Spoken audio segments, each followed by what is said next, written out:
سیدنا صدیق اکبر پاک رضی اللہ تعالیٰ عنہ سرکار نبی کے وفادار و حبدار فرماتے ہیں کہ ایک مرتبہ کا ذکر ہے کہ میں تجارت کی غرض سے ملک شام میں گیا اور وہاں پر تجارت کرنے کی ارادوں سے اور اپنے معاملات کو طے کرنے کی وجہ سے میں ملک شام کے اندر قیام کیا تو میں نے خواب کے عالم میں کیا دیکھا کہ چاند میری جھولی کے اندر آ پہنچا ہے اور چاند میری جھولی کے اندر موجود ہے۔ جب میں بیدار ہوا تو یہ ساری بات ذہن نشین کر کے میں ایک راہب کے پاس پہنچا اور بیتی ہوئی ساری کہانی اس راہب کو بتائی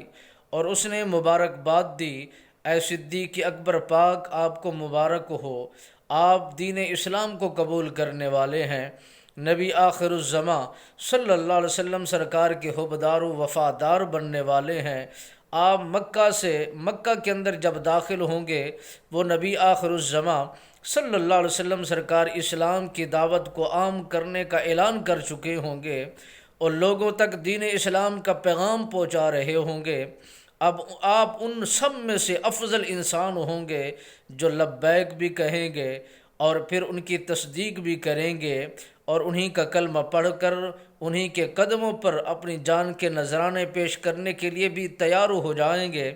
حضرت سیدنا صدیق اکبر پاک نے جب اس راہب کی یہ بات سنی تو آپ وہیں سے لوٹے، مکہ کی گلیوں میں آپ پہنچے، مکہ کے شہر میں داخل ہوئے